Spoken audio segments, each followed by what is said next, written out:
Committee of Progressive Pakistani Canadians has organized this event on the auspices of International Women's Day. And this day has been dedicated to Asma Jahangir.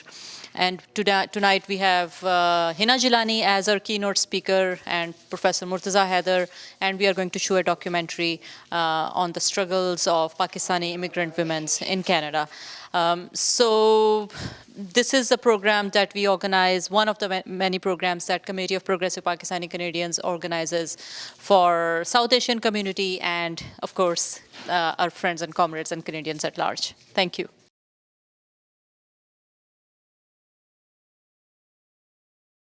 Today, this meeting place of Toronto is still the home to many Indigenous people from across Turtle Island, and we are grateful to have the opportunity to work in the community on this territory.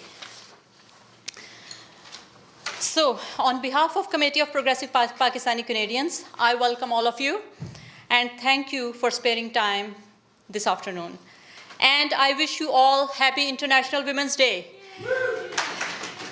I wish this day to all women, women by choice, adoptive women, Mother Nature, and all those men who stand by us. Let's have a big round of applause for all of us who are here today to celebrate this day. CPPC has dedicated this Women's Day to Asma Jahangir. She is not among us anymore, but her struggle and her commitment for women's rights and human rights as a whole has left a lifelong legacy for Pakistan. We'll have a moment of silence for her.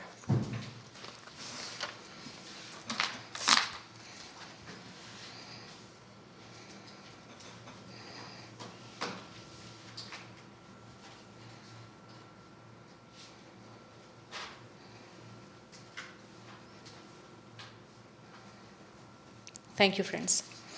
Friends, as many of you know, CPPC is a group of Canadians of Pakistani origin. We are committed to the ideal of Canada and Pakistan as pluralistic socialist democracies with strong structural and institutional guarantees for protection of all persons, irrespective of their ethnicity, gender, color, sexual orientation, political opinion, so on and so forth. Living up to these ideals, our group itself comprises members, supporters, and friends from varied political affiliations, sexual orientations, and ethnicities. You will find NDPers, socialists, and communists among us. And we all stand together for our shared vision of CPPC. Now, today's plan. We have speakers with us, and we have a documentary to show you, which is CPPC's production. For speakers, we have Professor Murtaza Haider from Ryerson University. He will pay tribute to Asma, and our very special guest, Hina Jilani from Lahore. I thank all of you to support us today and be here with us. So without further ado, I invite our first speaker, Professor Murtaza Haider. Please come on stage and pay tribute to Asma.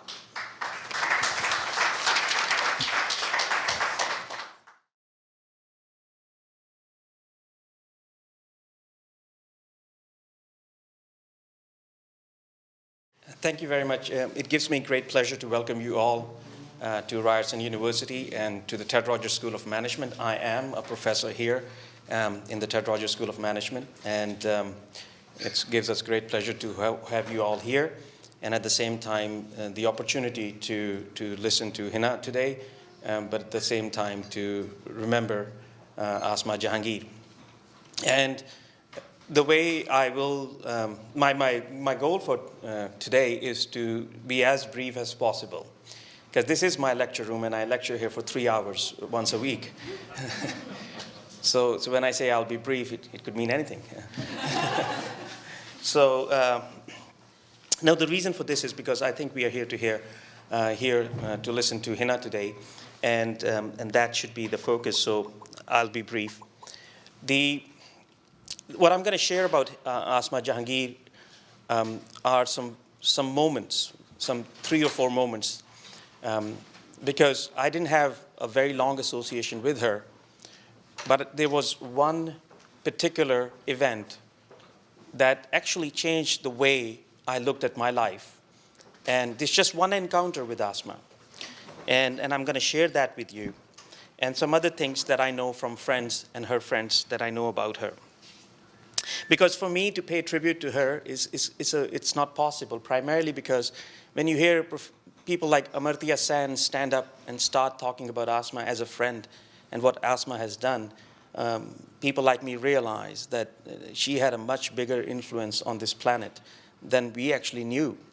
When people like Amartya Sen stand up and talk about how much they valued her friendship and how much they were inspired by her.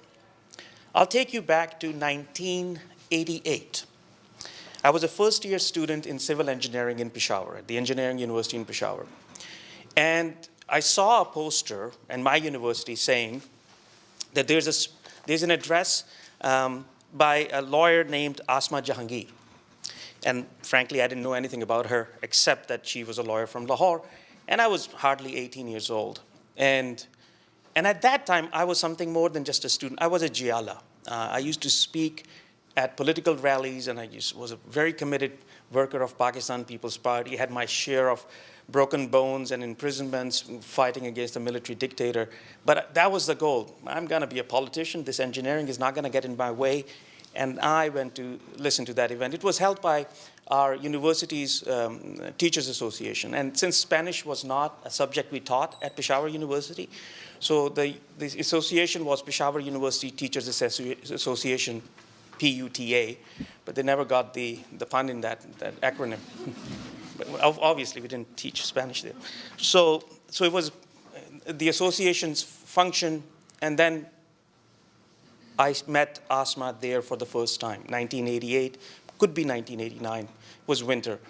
And she spoke about a visit she did, a fact-finding mission she took to Waziristan, the very same place that we now struggle with the Taliban. And then she came back. And at that time, the Taliban were not that big of a menace in the sense that they were not trying to control, because they were at that time on the good side, right? So, but then she told us about things that were, some observations, and she said, I was there, and she said, and at outside of a mosque, it was written in Urdu, big lettering in Urdu. It said, and I'll read it in Urdu, and then explain it in English. It said, "Ilm hasil karna, har Musalman mard par farz hai." And it's not me telling, it's Asma Jahangir, and I vividly remember her words today, even today. Ilm hasil karna har Musalman mard par farz hai.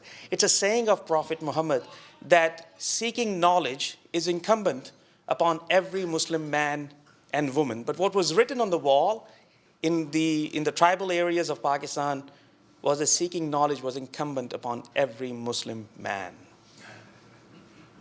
Period. No need to mention any woman. And then she explained the systematic problems that society had, where you just simply do not acknowledge that women exist, let alone that they have the desire and the rights to seek education. And that was the very day, and I spent an hour or so after the event. Professor Tajik used to be the president. He took us out for dinner with her.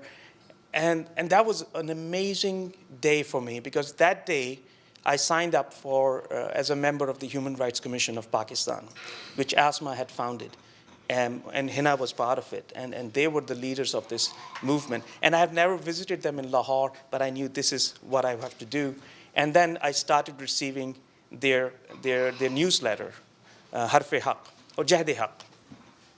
And from that point onwards, every time I would visit my parents in a different city, that university was in Peshawar, and I would visit Rawalpindi where my parents were, and then I would get my copies of Jahd-e Haq and bring them back to me.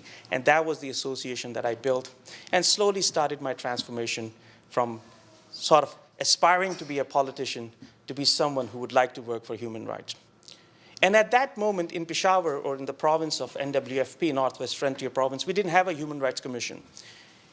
And we were working towards it, and I knew that a friend of ours, a mentor, Qazi Jamil, who used to be advocate of the Supreme Court, and I think he was the Advocate General at one point under the Prime Ministership of Bhutto, he was tasked with starting the Human Rights Commission. And then it was in 1995, probably in November, that at that moment, the regime of the president they committed a rape.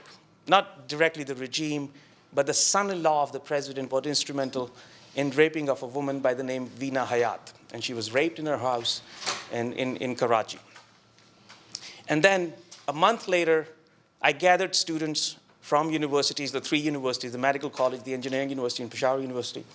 And we walked with huge banners in Peshawar saying rape is a crime against humanity. That was December 10th, 1991, the International Human Rights Day.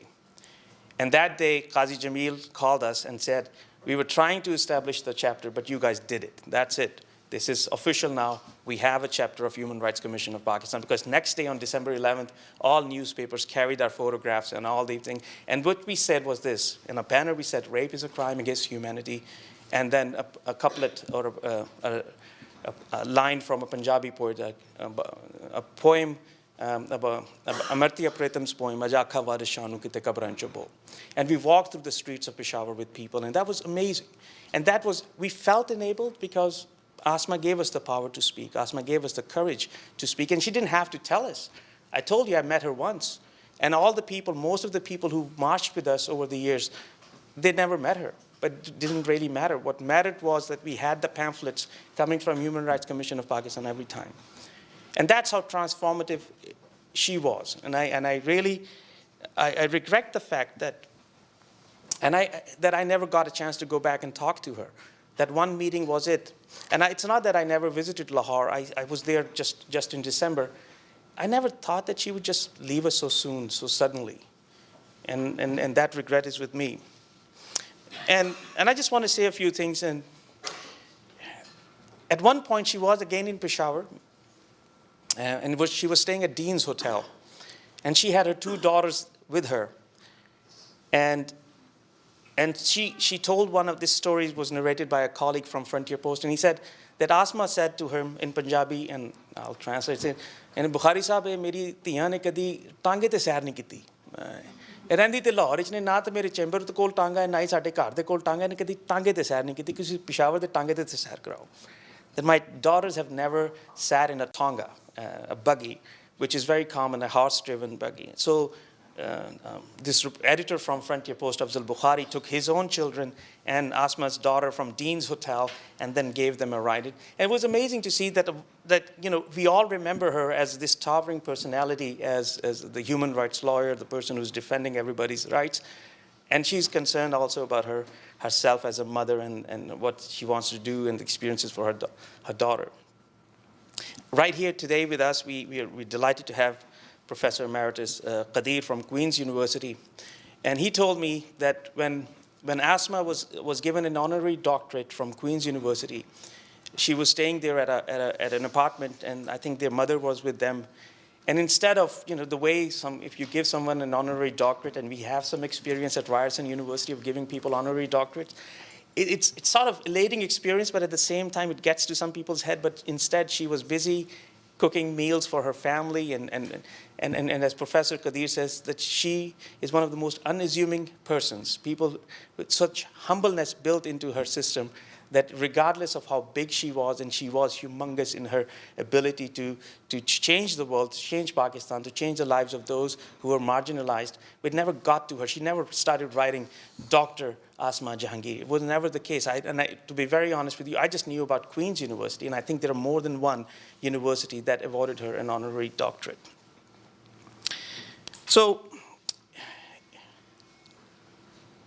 it's sad. It feels really sad. I mean, regret is there that I never got a chance to say goodbye or to say hello since that meeting. But at the same time, I feel that the way she transformed my life and the way I know she has transformed the lives of thousands, that her legacy will live on. It will continue. It's not going to be something that we will forget or anyone will forget. And it's not that people tried to forget her or tried to silence her. A friend of mine who is working in the Pakistan Foreign Service, Dr. Imran Chaudhry, when he was a young Foreign Service officer, again 20, 30 years ago, Asma was invited to speak at the Foreign Affairs Academy. And then, under the military dictatorship, they didn't let her speak. They didn't let her speak. And that's remained with Imran. And a few months ago, maybe a couple of months ago, Imran actually invited her back and he said, I'm here to fix that. Because at that time, I was the junior most officer in the Foreign Service. Now I am the director of this place, and I'm going to re-invite Asma Jahangir to fix the wrongs that we have committed. They were trying to silence her, but to be very honest with you, for those of us who grew up in Pakistan, there was no way anyone could silence her. There's no way her memory will settle. And I think if I have to conclude, to think, I would use a poem or a qata from Habib Jalib, and I'm not going to try to translate it, but if you know Urdu, you will know it, because this explains to me, describes to me how Asma felt when she was being opposed by the military dictators and those with privilege. Habib Jalib wrote when his book was banned, and I think this is the same words that Asma would have used, and Habib wrote that, "Mere haath mein qalam hai, mere zehn mein ujala. मेरे हाथ में कलम है, मेरे जहन में उजाला, मुझे क्या दबा सकेगा कोई जुल्मतों का पाला, मुझे फ़िक्र अमने आलम, तुझे अपनी ज़ात का गम, मैं तलू हो रहा हूँ, तू गरूब होने वाला." Thank you.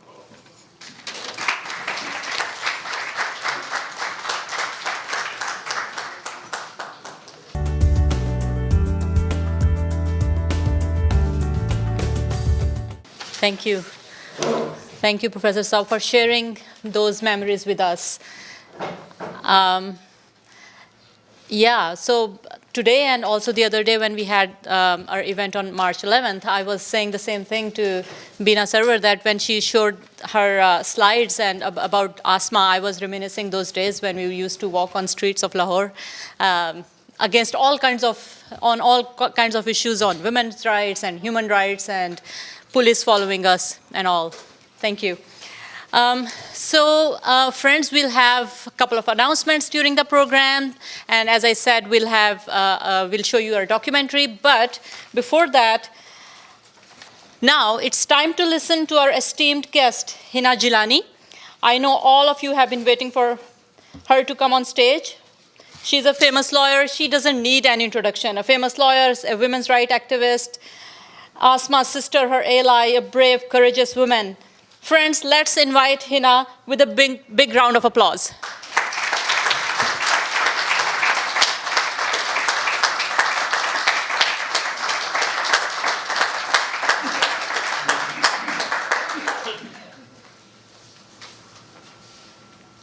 Thank you very much, Farah.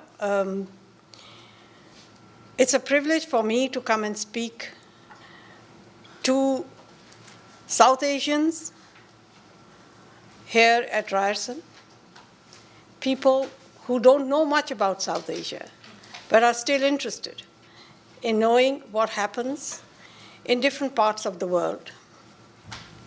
It gives me great pleasure that there are still people in the world who are not insulated against the cultures, the issues that the common people face in other parts of the world. I will speak about Pakistan today, both in the context of the occasion for which this event is being held, which is the International Women's Day. And also I feel that this is very appropriate because today we are remembering a woman who had much to do, not just with how the women's rights issues emerged and the women's rights movement developed in Pakistan, but also at the international and the regional level. Asma's life is really interwoven into all the stories that I'm going to tell you. I must begin on a positive note by saying that in Pakistan, we have made a great deal of progress. However, we still have to go a long way, both in the context of women's rights, human rights in general, and the sustainability of democracy in Pakistan. As far as the women's rights issues are concerned, let me tell you a few instances of the past to give you an idea of what the situation is in Pakistan now and why I say that we have made progress. I remember the 1980s, which was the first time that Pakistani women realized that there could be a regime that would denigrate women to the status of second-class citizens. In fact, not just as citizens, but second-class human beings, both legally and socially. Laws were brought in that didn't just imply, but very directly made women incompetent for many legal issues, and legal capacity of women was reduced to half that of a man. For instance, the law of evidence was changed in Pakistan. And for any criminal offense, a woman's evidence was not acceptable as an eyewitness. She had to give testimony either with another woman and another man, or her testimony would not be admissible in a court of law. This is to prove any crimes. For civil matters, two women could testify or attest any documents only if it was countersigned by a third person, and that had to be a man. So you can imagine, this is a country where, as a young woman, I remember the late 70s and the 80s, this was the time when women were coming up in the world. Women's place for women in the public domain were opening up. More and more women were coming into professions. It was perhaps the beginning, but it was there. And suddenly, this kind of a law, how does it affect women? Imagine the president of a bank who is a woman, or the manager of a bank who is a woman, who has to sign all financial documents. Suddenly, this law meant that all financial documents have become invalid under the law because they are signed by a single woman. And if somebody had to prove that document, that document would not be admissible in a court of law. So the manager, in fact, had to call one of her colleagues from the bank to sign that document with her, another woman, and then the peon would countersign to make that document admissible in a court of law. Now, how ridiculous is that? Then there were other laws, criminal laws, for instance, that were called the Islamic penal laws. Unfortunately, calling them Islamic penal laws, which made access to law almost impossible for women and gave total impunity for crimes against women. In fact, just to give you one example, there was a law that is popularly known as the zina law, which is a law which says any kind of extramarital sexual activity is punishable with stoning to death. If a woman, single woman, became pregnant, and this is only one instance that I'm telling you about, if she became pregnant because of rape, she had to prove that the pregnancy was the consequence of rape and not by consent of any extramarital sexual activity. Several hundred women who complained of rape were turned from the complainant to an accused, punished under the zina law with whipping. Thank God the stoning never happened. There was a 13-year-old girl, and Asma was the lawyer in that case, who was raped by an uncle, a 13-year-old girl. She became pregnant. There was no evidence that she could provide of that rape, and she was sentenced to 30 lashes and 5 years of imprisonment. These are the kinds of cases that we were watching at that time. Another one, a half-blind girl who was raped by her employer, too afraid to complain, till 2 months later, her mother discovered her plight because she had become pregnant. And the whole story emerged. Safia Bibi was her name, and she was again sentenced to 5 years and 30 lashes. These are the cases that we were watching. And the repercussions on women of these laws became apparent to us. This was the outrage that actually spurred the women's movement in Pakistan. As you can imagine, there was a military regime, an extremely repressive military government. All kinds of freedoms were criminalized. There was no freedom of expression, there was no freedom of movement or of assembly or association. It is in this environment that women started talking about the right to fight for their rights and to defend their rights. Several different avenues were there. We had the option to go on the street. We had the option to go to the courts. When we went to the courts, the story was that there were courts that had become suddenly courts of morality and not courts of law. And we were given the message by the judiciary that either a woman must conform to social norms of our making, or the society and Pakistan's institutions have no responsibility and a duty to protect her.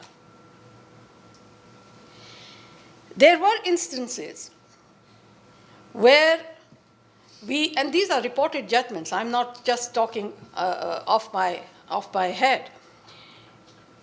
There were judgments in which women who were seeking divorce or trying to establish cruelty and unfaithfulness by the husband as a ground for divorce. I remember this judgment where the judge said, and these are superior courts, by the way, these are not the trial courts lower down, this is the High Court. This frustrated divorcee.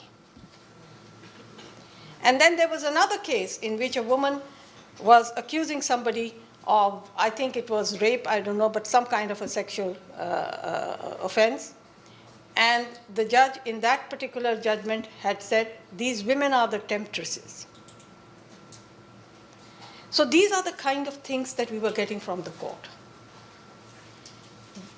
I remember there was a case in which a woman had written to me from one of these women's refuge and shelters run by the government.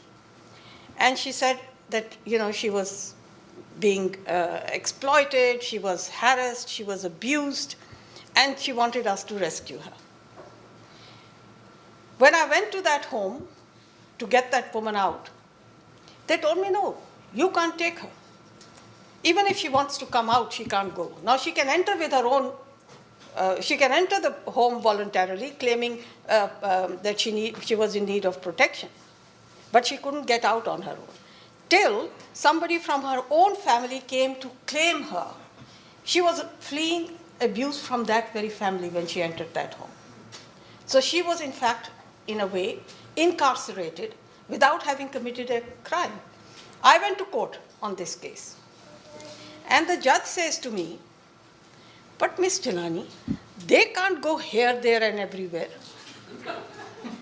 These are adult women. So it was that day that I decided that not only can they go here, there, and everywhere, I will show them that they do and deserve it, and that they have the right to go here, there, and everywhere. And that's when I started this home called Dastak for women about 20, 30 years ago. Having given you the scenario, I can say today that there could not be people of conscience in that country who would not react or stand up against these kind of injustices and keep silent. Unfortunately, most did. So you can imagine what happens to a nation where conscience dies and leaves a few to speak out. And those that are perpetrating injustices and cruelty and rule through repression have a better chance to hurt and silence those few who speak out. So these were very difficult times. Women got up. And I remember that somebody at that time also said that it is a policy of this regime to silence people through fear. And fear will be spread through these atrocious laws, which have such barbaric punishments. There were also, by the way, public hangings in those days in Pakistan. So they had chosen women as the targets, thinking that, what will these women do? If their husbands can repress us, if their husbands can repress them, how can this general not repress them with the whole military behind him? Well, there's another thing coming. The women did organize themselves. I remember on the 12th of February 1983, the first ever women's demonstration against the military rulers happened on the Mall Road in Lahore. We were beaten, we were arrested and taken to the police station, and then the civil authorities didn't know what to do with us. It was the military authorities who insisted teach them a lesson. The civilians were not prepared to do that, so we were let out late at night the same day. But in that police station, the 50-odd women had a whole day to discuss where are we going from here. And we had plans. I remember from that day onwards, which by the way now is known as the Pakistan Women's Day, and we celebrate it every 12th February every year. We made a promise to ourselves that this movement will not die down. It was there in that police station that we realized our past mistakes of trying to find a way within the Islamic discourse for giving women better rights. And coming to the conclusion that in the past 2 or 3 years since we had been speaking against these laws and we had been pinpointing the injustice of these laws and trying to take out, trying to support what we were saying with Quranic verses and from other Islamic sources, we realized that this is not an issue of Islam. This is a political issue. This is an issue of power, of control. And whoever has the power at a particular time will place herself or himself in a position to interpret Islamic law in a way that suits them and suits their policies. And on that day, once we were out of the jail, of the police station, the next day, we announced that Women's Action Forum, which is the platform which we had formed at that time, is a secular platform. We are for women's rights, regardless of which religion women belong to. There are many issues that pertain to not just Muslim women, but women from other communities in Pakistan, and we will fight for those rights. Secular was a bad word in those days. So we were all women who were committing blasphemy, heresy, and we were not worth keeping in the families. So all the married women, their husbands were ordered by the mullahs to divorce their wives. The husbands were very happy, I'm sure. The women too. And many women would have welcomed that opportunity. But anyway, that is the situation that was there. But also I must point out that another wisdom that had come to us from this fight that we were carrying out against very powerful regime was that nobody's rights get promoted in isolation. It is then that the women's movement forged links with the movement for democracy. We understood that human rights cannot be promoted unless you are very well aware of the political context in which you are trying to promote those rights. So knowing your politics became important. Women also understood that we have to also create those links with social movements, the labor movements, the peasant movements, and this is what we did. And I think the very reason that we succeeded at that time to become so visible as a movement was because of these wisdoms that we suddenly got from our own experiences in the field. I remember that after the 12th of February, 1983, women became enemy number one for the military regime. Many of us who were leading that movement were put under surveillance 24 hours. A few months later, some of us were put under house arrest because we were planning another demonstration. We were released for a few days and then taken to jail for another month. So these things kept happening. But I think for me, it was an important time. It was an important time because I learned a lot. I knew that the struggle for rights is a political struggle. The struggle for gender equality is a political struggle.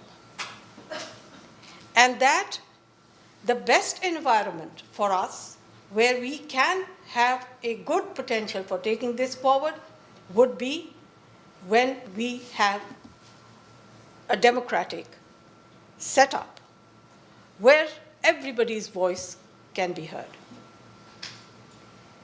Pakistan, unfortunately, is a country that is faced with the tragedy of breaking of the democratic process again and again and again.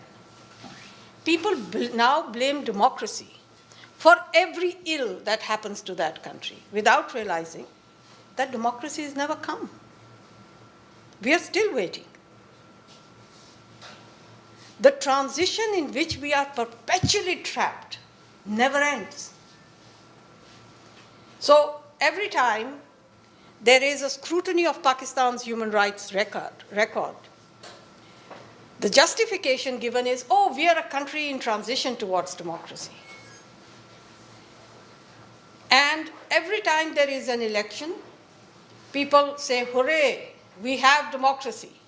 Well, if democracy and democratic values came with elections alone, Pakistan would have been the most democratic country because we've had 2 elections for every term. Because every time, halfway through a term, the government is sent home, the military comes in or brings people with a civilian suit to come and take over, and then we have another election. This is where we are today. People are more aware.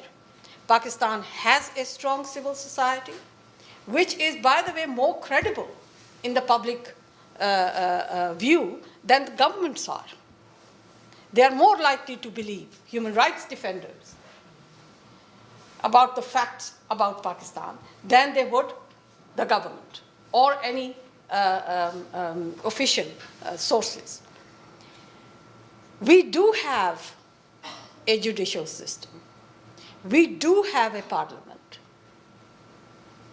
Unfortunately, now the situation in Pakistan, which we had hoped would progress towards more stable democracy, is regressing. And the reason now is that on the one hand, the military doesn't stop playing games with our lives and our democratic process.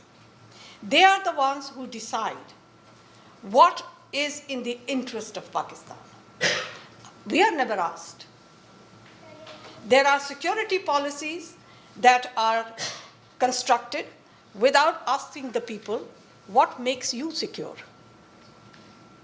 We have no voice in saying that. We have no voice in saying how our lives are affected because we are an unfortunate country who is at war with all our neighbors. We cannot get on with Afghanistan. We cannot get on with India. We cannot get on with Iran. Now, I am not saying that all this is Pakistan's fault. But what we expect of our governments is to find a way to change that situation, to find a way where we don't have to spend 63% of our economy, our finances, national expenditure on military hardware, or engaging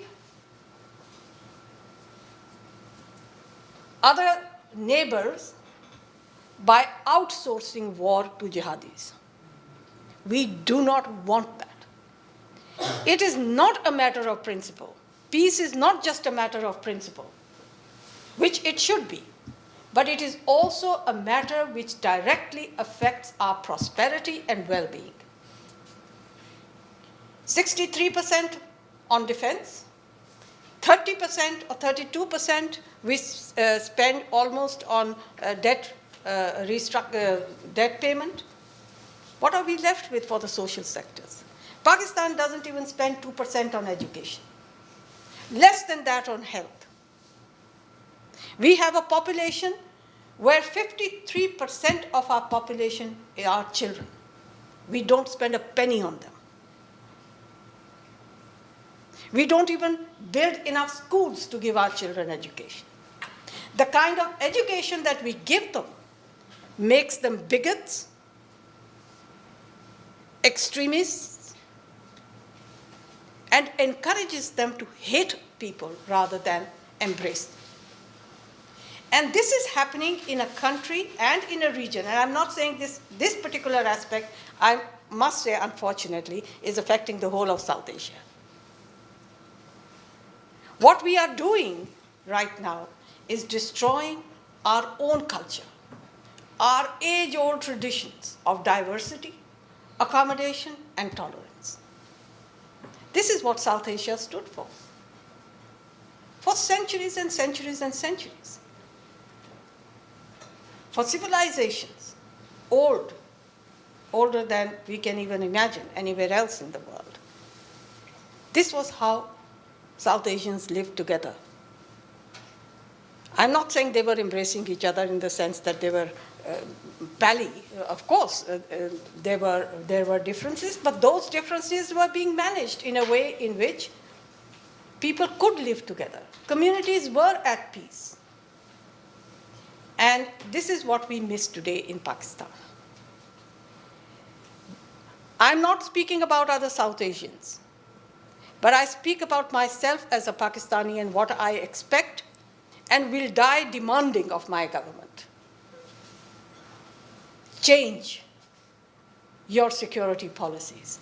Change them so that we are protected against religious extremists, militants, and wars with our neighbors. There is no problem that doesn't have a solution. South Asian governments and leadership have to understand and realize that the reality of our lives is not whether India should have Kashmir or Pakistan. The reality is that the Kashmiris should live safely, we should live safely with dignity, and with some hope of prosperity. Right now, there is very little that anybody can say, and I'm sure that there are economists here or people knowing enough about the economic situation in most of South Asia. We cannot even expect prosperity because we are not going in that direction. Those countries who reject international scrutiny of their human rights records and claim sovereignty, national sovereignty, to keep everybody at bay, do they not know that it is not state or governments who are sovereign, but the people? They claim sovereignty in our name and want to repress our rights and to continue policies that perpetuate impunity for human rights violations. Today, institutions are fighting each other in Pakistan.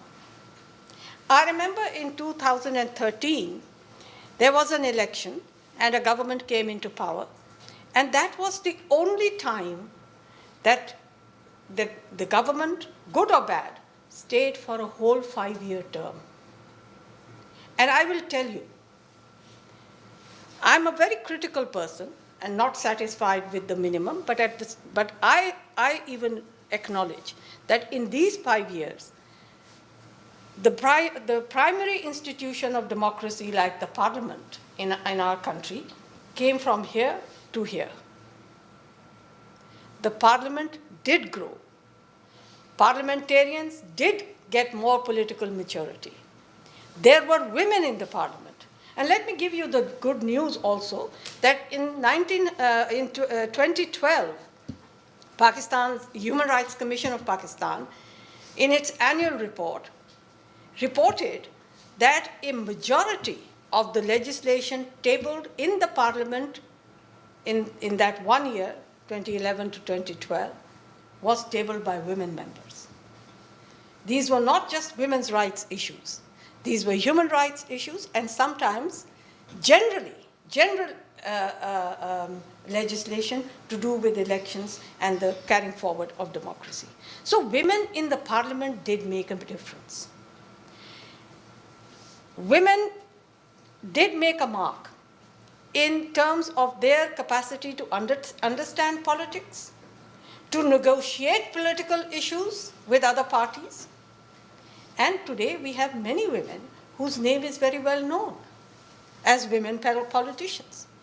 Before that, there was very little that women were directly contributing to the progress of democracy in Pakistan. Even today, when democracy is threatened, women get together across party lines to stand up and speak out the truth. I'm not saying all of them, but the majority of the people in the parliament who listen to civil society voices and raise their voices in support are women. So this is the situation today. We have a judiciary that very loudly proclaims its independence. However, the problem is that independence of the judiciary doesn't mean that they are going to infringe upon the domain of other institutions, to discredit other institutions, and to destroy the values on which democracy can progress and stand. Today we have a judiciary that is concerned with everything under the earth, setting prices for sugar, setting prices for fuel, holding accountability for corruption, They want to interfere into governance at every level.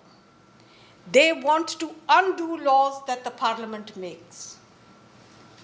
What they don't want to do is set their own house in order. Access to justice is one of the biggest problems that Pakistan has today. Especially access to justice for social and economic rights and cultural rights.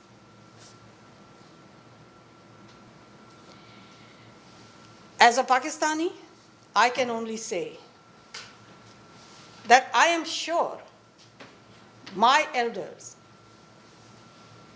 did not fight to create this country or for the independence of Pakistan only to give sacrifices. Today, every day we hear our leaders saying, we must sacrifice, we are willing to sacrifice. Well, I am not anymore. I'm done with sacrifices. I want the benefit of freedom. I want the benefit of independence. I want the dignity of as a citizen of a country that is sovereign, that is independent, and that is engaged with the world rather than isolated. Thank you.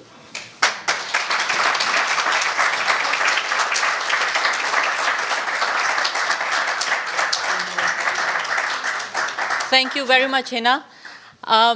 It has been confirmed time and again that well-behaved women never make the history.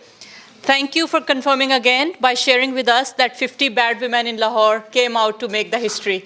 And there are thousands of them who are making history every day, and we are proud of them.